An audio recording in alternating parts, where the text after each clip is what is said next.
Assalamualaikum warahmatullahi wabarakatuh. Waalaikumsalam warahmatullahi wabarakatuh. Gimana kabarnya hari ini? Alhamdulillah. Sarapan? Ampun. Anak-anak, hari ini kita akan belajar mengenai gerak melingkar pada negara. Ya, tujuannya adalah nanti kita akan menganalisis hubungan atau pengaruh dari besaran-besaran yang terkait dengan gerak melingkar, melingkar dengan kecepatan konstan maupun gerak melingkar dengan kecepatan konstan. Saya kira hari ini kita akan lebih mudah memahami karena kita kemarin sudah belajar mengenai gerak lurus beraturan maupun gerak lurus berubah. Kita tidak beda jauh lah ya. Di layar ini kita bisa melihat salah satu contoh dari gerak melingkar. Ada dari baling-baling, ada dari roda sepeda, kemudian ada dari jarum-jarum. Bukan jamnya ya. Ada yang bisa memberikan contoh lain gerak melingkar? Kipas angin. Nah, itu gerak melingkar ya, kipasnya. Kemudian apa lagi? Apa?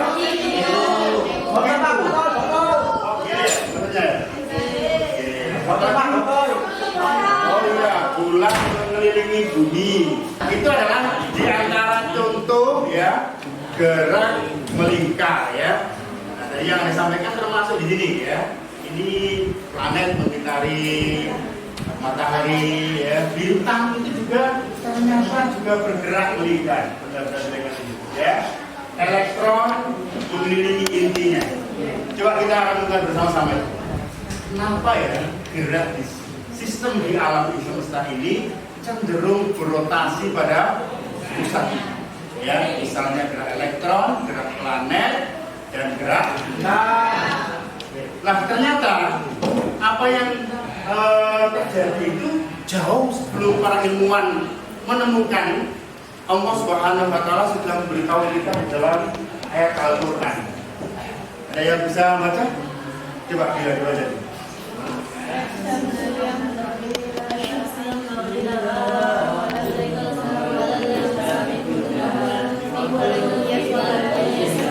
Hafal semua ya, ini di surat Yasin ya. Di surat Yasin ya.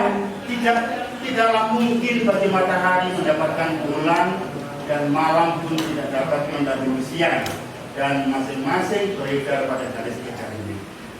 Terjadinya siang dan malam ternyata belakangan baru diketahui oleh para ilmuwan gara-gara rotasi dan revolusi bumi. Gitu ya. Seperti itu. Disinilah kita dengan belajar fisika akhirnya bisa menjadi semakin yakin semakin mengakui kebesaran Allah, keagungan dari Allah Subhanahu wa Ta'ala. 5 different coast experiences. This for free, there is no queue. How great.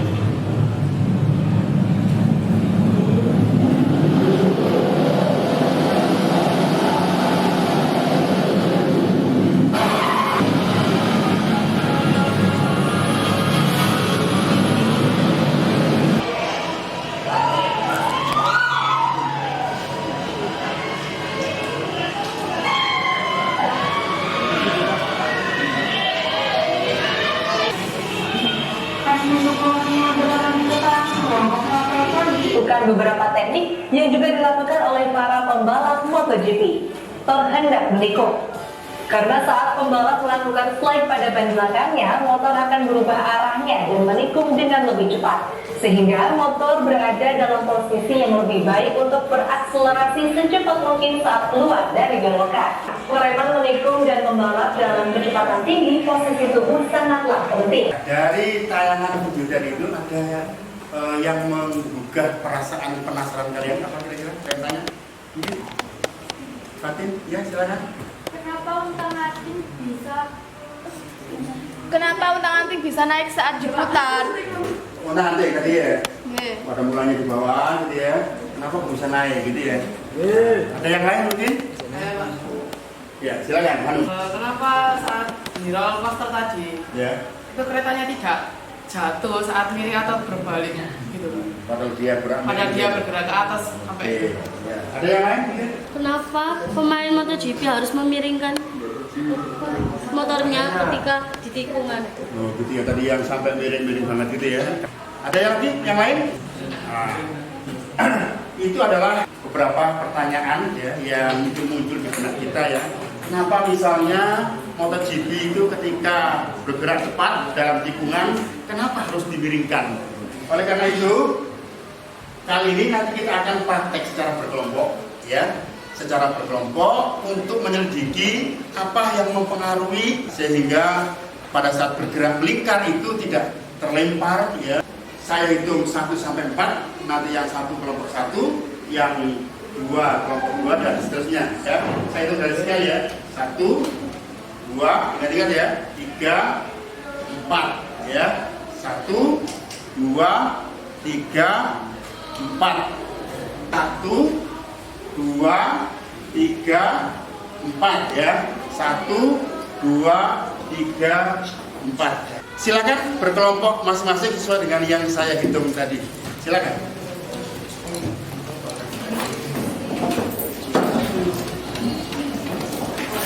Baik, saya akan bagi LKPD. Nanti silakan kalian praktek ya, mengikuti petunjuk yang ada di dalam LKPD itu ya. Alat bahannya nanti akan disiapkan.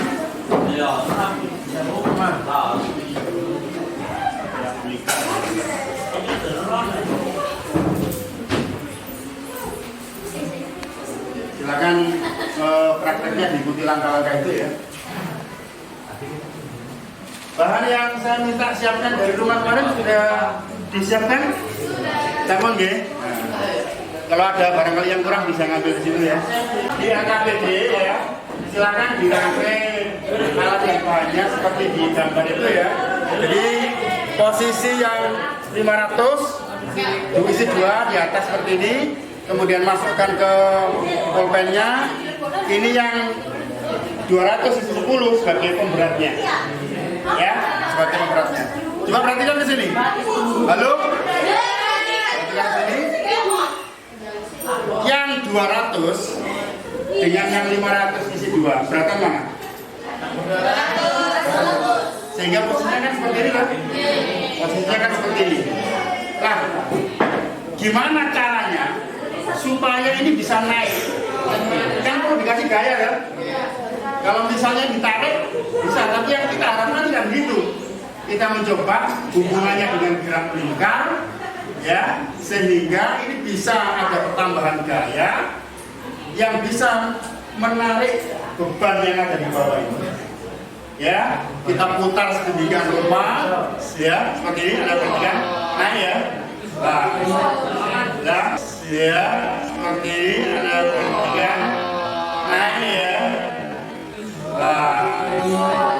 Pada saat posisinya naik, itu kan berarti di situ ada perubahan kecepatan, ya, ada perubahan kecepatan.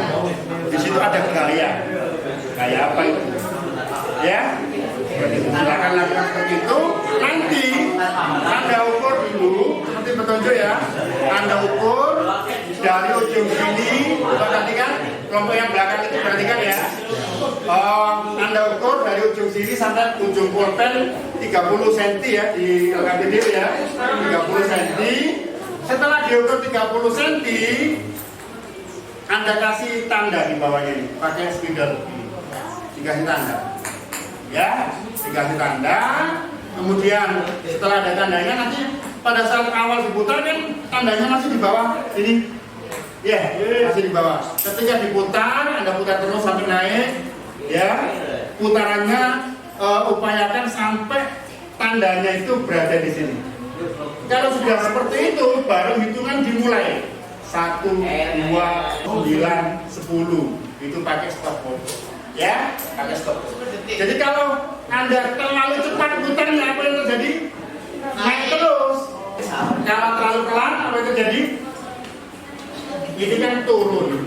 Yang kita kehendaki adalah yang seimbang pada jarak dari 30 cm. Pada saat itu gaya yang ke sini dengan gaya yang ke bawah bukannya itu sudah seimbang. Begitu ya.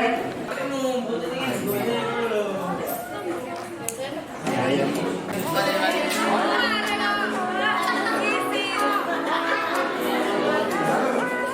harus bisa ngobrol.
Baik, sekarang silakan dipresentasikan hasil percobaannya masing-masing ya. Kelompok yang pertama silakan. Baik, saya di sini mau. Assalamualaikum warahmatullahi wabarakatuh. Baik, saya di sini mau membacakan hasil praktikum dari kelompok kami kelompok 2. Di sini saya mencoba mengukur dari jari-jarinya. Jika jari-jarinya semakin kecil, maka waktu yang diperlukan menjadi semakin kecil pula. Nah, di sini menurut perhitungan yang telah kami lakukan, jika jari-jarinya semakin kecil, maka periodenya semakin kecil dan frekuensinya semakin besar. Di sini ada pertanyaan yang telah kami jawab. Bagaimana nilai periode dan frekuensi jika jari-jari diperbesar? Jawabannya, jika jari-jari diperbesar, maka nilai periodenya semakin besar dan nilai frekuensinya semakin kecil. Menurut kesimpulan yang telah kami lakukan, kesimpulannya yaitu yang pertama, periode dan frekuensi dipengaruhi oleh jari-jari. Yang kedua, semakin besar jari-jarinya, gaya sentripetalnya juga semakin besar. Baik, yang lain barangkali ada tanggapan. Hasilnya juga begitu, yang lain sama? Sama ya? Baik, terima kasih. Aduh.